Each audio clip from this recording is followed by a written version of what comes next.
there are some African leaders who like to refer to themselves as revolutionary leaders. They would probably look at Benedict XVI and say, in their words, not mine, that he is a coward. You are right. But you know what? It takes a great man.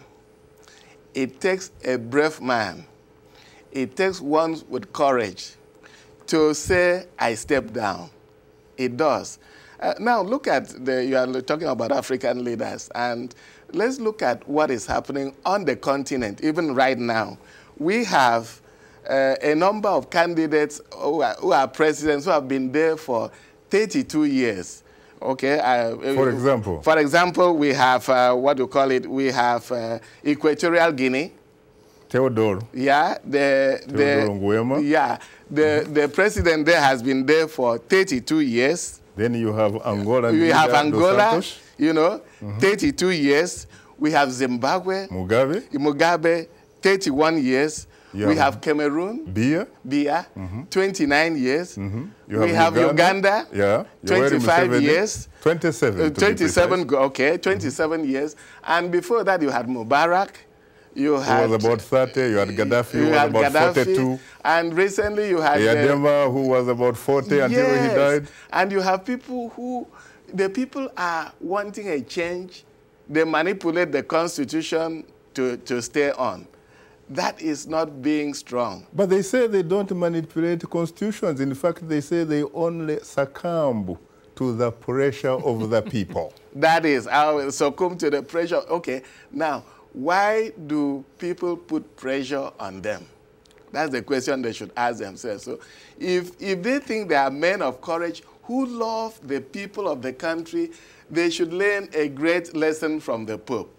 Because the Pope has done this out of love for the people entrusted to him, and where nobody was challenging him to take the throne. Okay? In these cases, look across Africa with all those life presidents we've had, you know, and are still having. How many of them are the people really wanting them to stay on? No, they send soldiers to intimidate the people. They send police. They amass, you know, they bribe people to make sure they stay on. And sometimes they even curry a favor from Western powers to support them. Yes, sir. So it's not a matter of being a coward. It takes a strong man to... You've been freely elected, you've been chosen, not that you campaign for it, and people come and say, be a pope, and you are there for life. Can you imagine? You are there for life.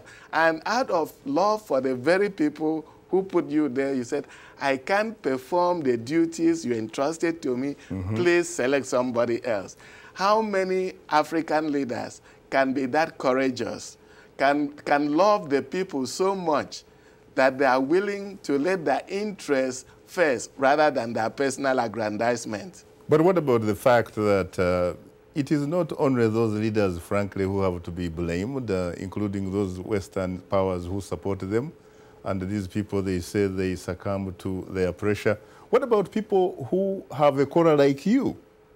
They also have a role to play, and in Africa, for the most part, they tend to be very close to those people that you are describing, frankly, as dictators. Yeah, you know, it varies from country to country, because in some countries you find the clergy challenging the leadership. Right. You know, I mean, for example, in the last election in the Democratic Republic of Congo, right, you know, the church had sent out 30,000 observers, you know, to monitor the election. Right. And immediately the election was over because these observers had seen that it wasn't right. They thought it was a fraud. Fraud. Correct. So the Archbishop of Kinshasa came out and said, we reject it because, you know, he knew what was happening. So there have been instances where the church has come out to challenge this leadership. But there are many other instances where the church, frankly, has been pretty much close